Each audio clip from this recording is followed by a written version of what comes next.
Bezaleel membuat tabut itu dari kayu penaga, 2,5 hasta panjangnya, 1,5 hasta lebarnya, dan 1,5 hasta tingginya.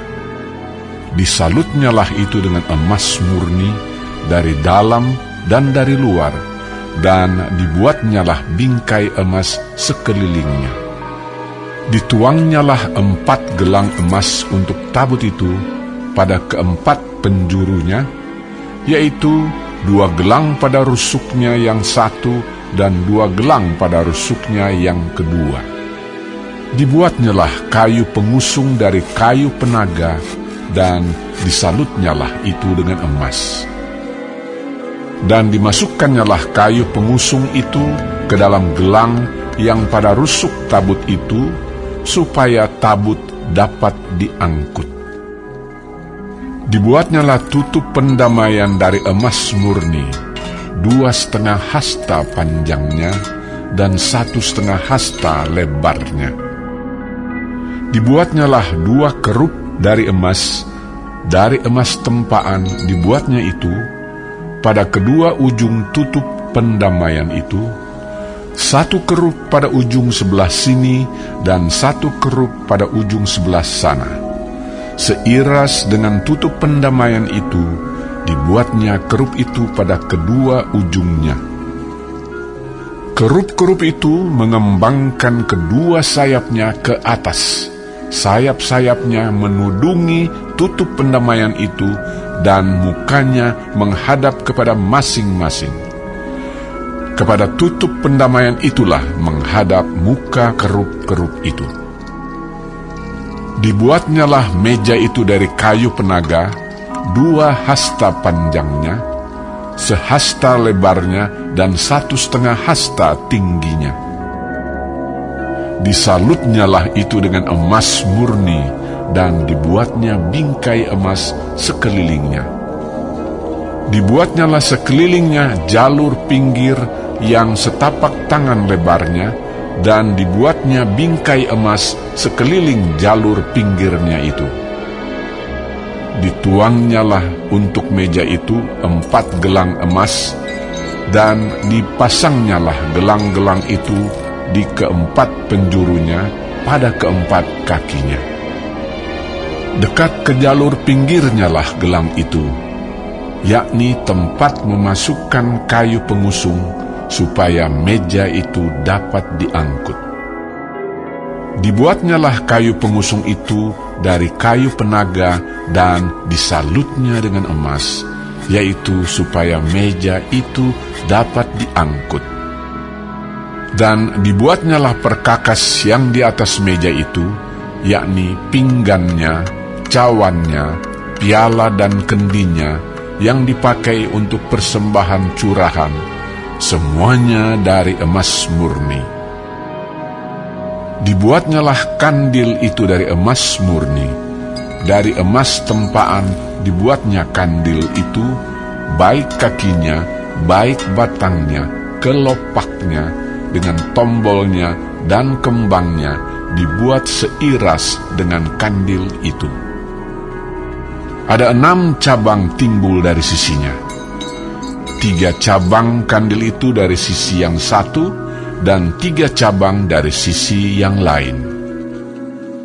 3 kelopak yang berupa bunga badam pada cabang yang satu, dengan tombol dan kembangnya, dan 3 kelopak yang serupa pada cabang yang lain, dengan tombol dan kembangnya. Demikian juga dibuat ke-6 cabang yang timbul dari kandil itu. Pada kandil itu sendiri ada 4 kelopak berupa bunga badam, dengan tombolnya dan kembangnya.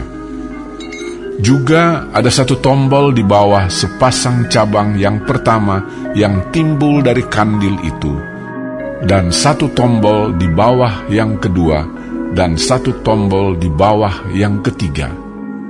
Demikianlah juga dibuat ke-6 cabang yang timbul dari situ. Tombol dan cabang itu timbul dari kandil itu, dan semuanya itu dibuat dari sepotong emas tempaan yang murni. Dibuatnyalah pada kandil itu 7 lampu dengan sepitnya dan penadahnya dari emas murni. Dari 1 talenta emas murni dibuatnyalah kandil itu dengan segala perkakasnya. Dibuatnyalah mesbah pembakaran ukupan itu dari kayu penaga, sehasta panjangnya dan sehasta lebarnya, 4 persegi, tetapi 2 hasta tingginya. Tanduk-tanduknya seiras dengan mesbah itu.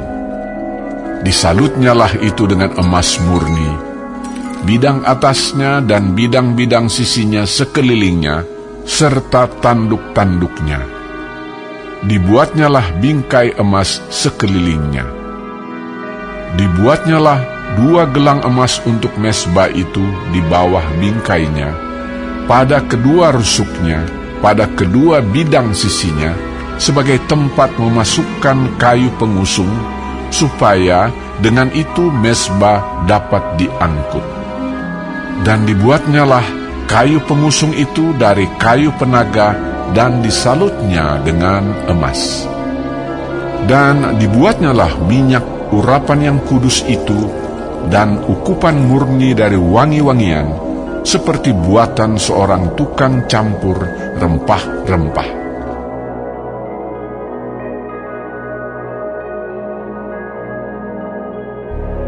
Dibuatnyalah mesbah korban bakaran itu dari kayu penaga, 5 hasta panjangnya dan 5 hasta lebarnya, 4 persegi, tetapi 3 hasta tingginya. Dibuatnyalah tanduk-tanduknya pada keempat sudutnya. Tanduk-tanduknya itu dibuat seiras dengan mesbah itu dan disalutnya dengan tembaga. Dibuatnyalah segala perkakas mesbah itu, yakni kuali-kuali, sodok-sodok, bokor-bokor penyiraman, garpu-garpu, dan perbaraan-perbaraan. Semua perkakasnya itu dibuatnya dari tembaga. Dibuatnyalah untuk mesbah itu kisi-kisi, yakni jala-jala tembaga di bawah jalur, mulai dari sebelah bawah sampai setengah tingginya. Dituangnyalah 4 gelang pada keempat ujung kisi-kisi tembaga itu, yakni tempat memasukkan kayu pengusung. Dibuatnyalah kayu-kayu pengusung itu dari kayu penaga dan disalutnya dengan tembaga. Dan dimasukkannya kayu-kayu pengusung itu ke dalam gelang-gelang yang pada rusuk mesbah itu, supaya dengan itu mesbah dapat diangkut. Mesbah itu dibuatnya berongga dan dari papan. Dibuatnyalah bejana pembasuhan dan juga alasnya dari tembaga, dari cermin-cermin para pelayan perempuan yang melayani di depan pintu kemah pertemuan. Dibuatnyalah pelataran itu pada sebelah selatan. Layar pelataran itu dari lenan halus yang dipintal benangnya, 100 hasta panjangnya. 20 tiang layar itu dengan 20 alas tiang itu dari tembaga, tetapi kaitan-kaitan tiang itu dan penyambung-penyambungnya dari perak.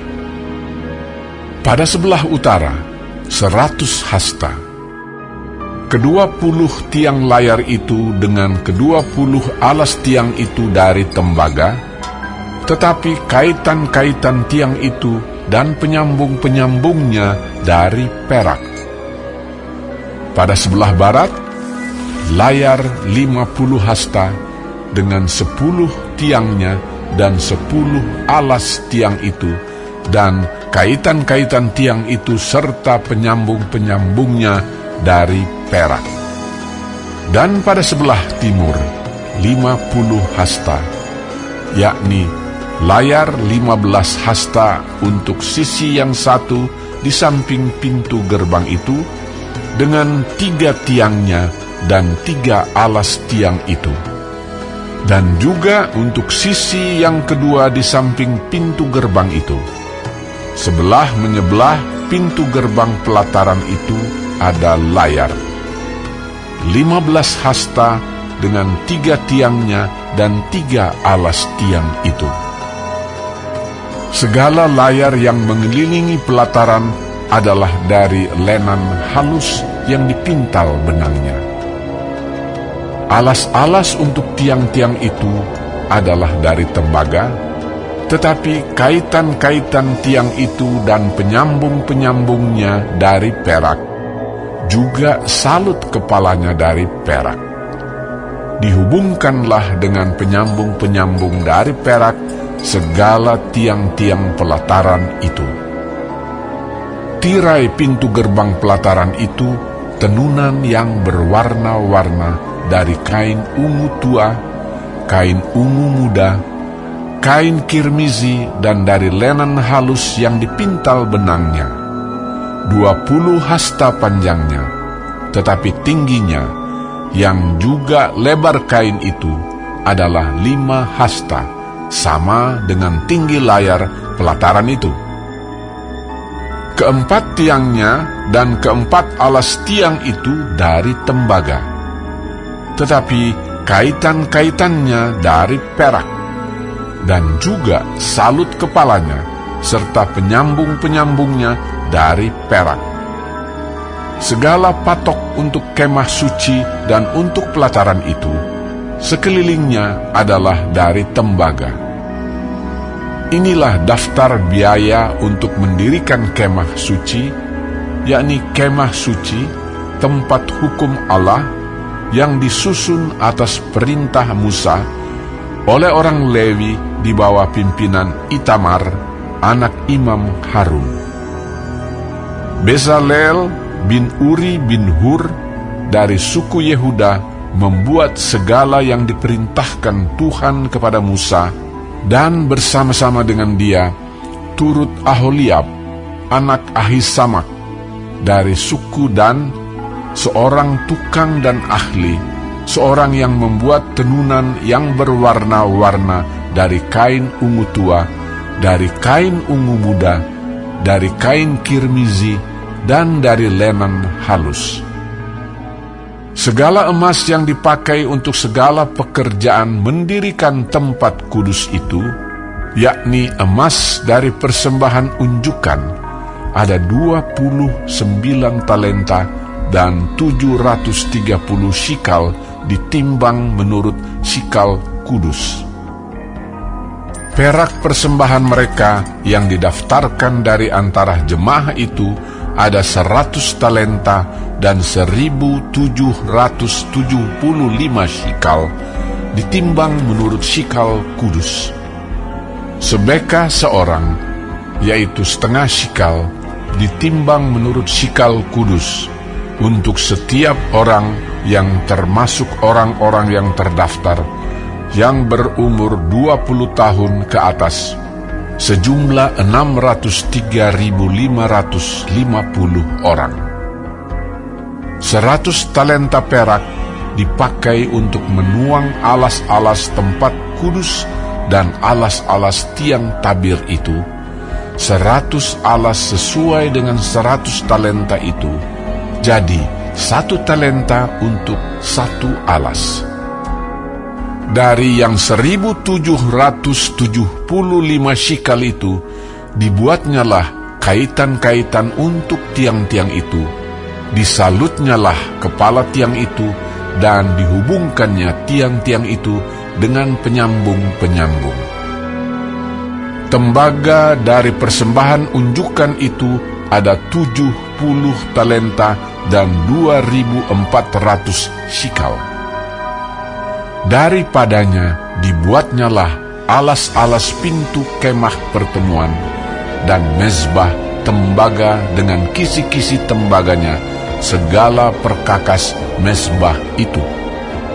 Alas-alas pelataran sekelilingnya, alas-alas pintu gerbang pelataran itu, segala patok kemah suci dan segala patok pelataran sekelilingnya.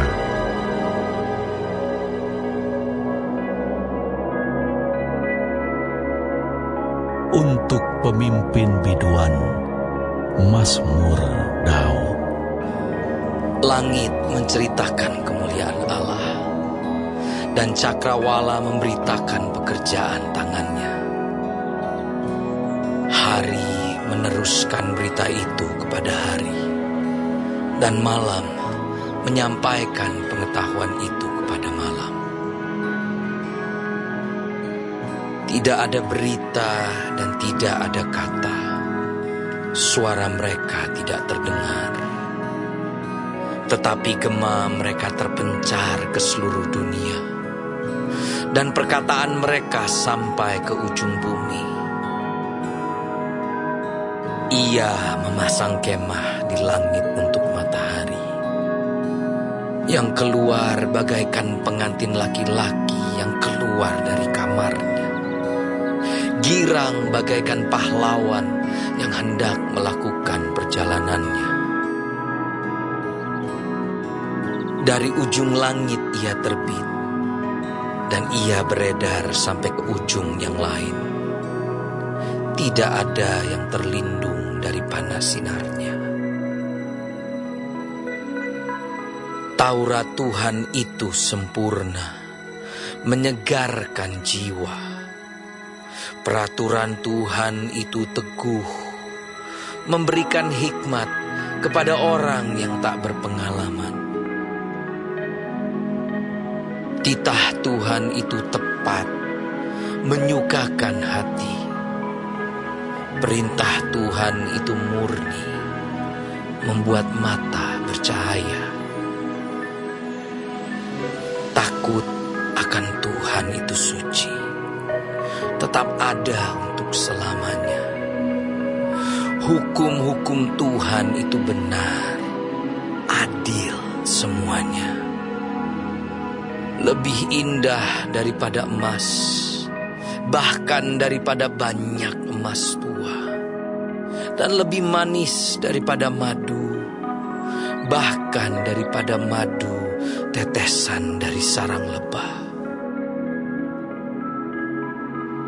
Lagi pula hambamu diperingatkan oleh semuanya itu, dan orang yang berpegang padanya mendapat upah yang besar.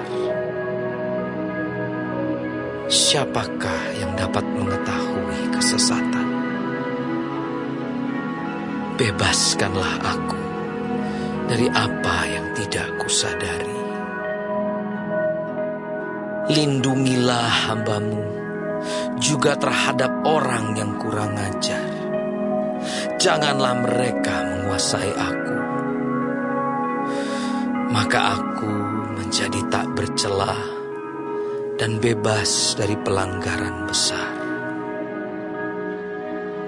Mudah-mudahan Engkau berkenan akan ucapan mulutku dan renungan hatiku, ya Tuhan, gunung batuku dan penebusku.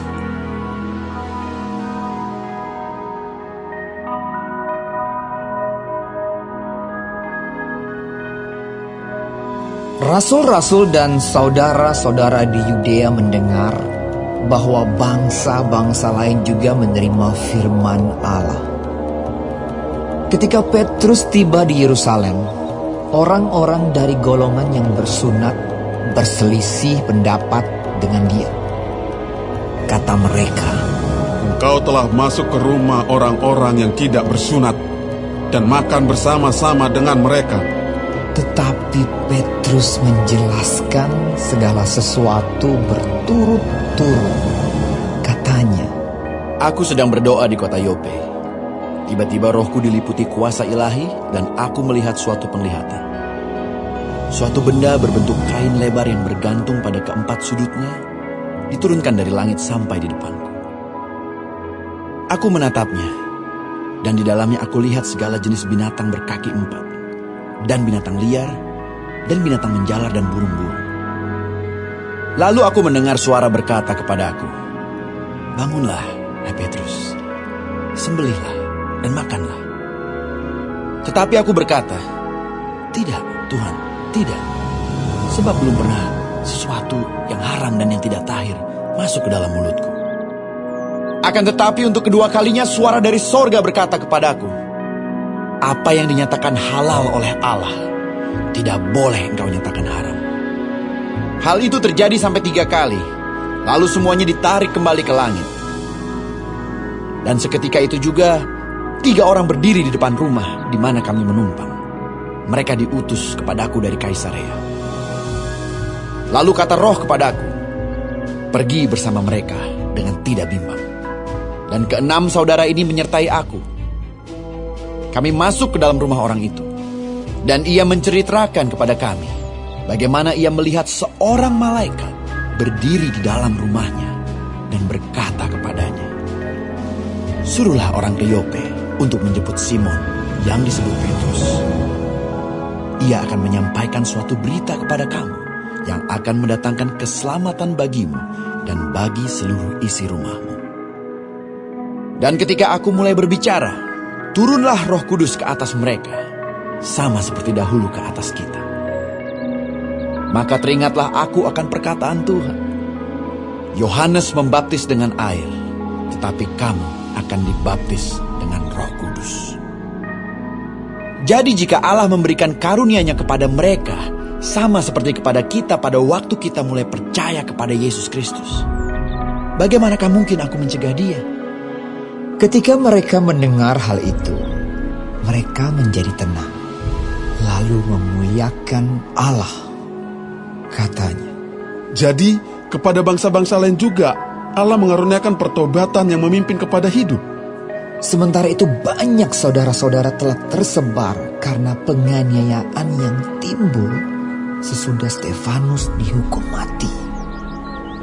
Mereka tersebar sampai ke Fenisia, Siprus, dan Antioquia. Namun, mereka memberitakan Injil kepada orang Yahudi saja. Akan tetapi, di antara mereka ada beberapa orang Siprus dan orang Kirene yang tiba di Antioquia dan berkata-kata juga kepada orang-orang Yunani dan memberitakan Injil bahwa Yesus adalah Tuhan. Dan tangan Tuhan menyertai mereka, dan sejumlah besar orang menjadi percaya dan berbalik kepada Tuhan. Maka sampailah kabar tentang mereka itu kepada jemaat di Yerusalem. Lalu jemaat itu mengutus Barnabas ke Antioquia. Setelah Barnabas datang dan melihat kasih karunia Allah, bersukacitalah ia. Ia menasihati mereka supaya mereka semua tetap setia kepada Tuhan, karena Barnabas adalah orang baik, penuh dengan Roh Kudus dan iman. Sejumlah orang dibawa kepada Tuhan. Lalu pergilah Barnabas ke Tarsus untuk mencari Saulus. Dan setelah bertemu dengan dia, ia membawanya ke Antioquia. Mereka tinggal bersama-sama dengan jemaat itu 1 tahun lamanya, sambil mengajar banyak orang.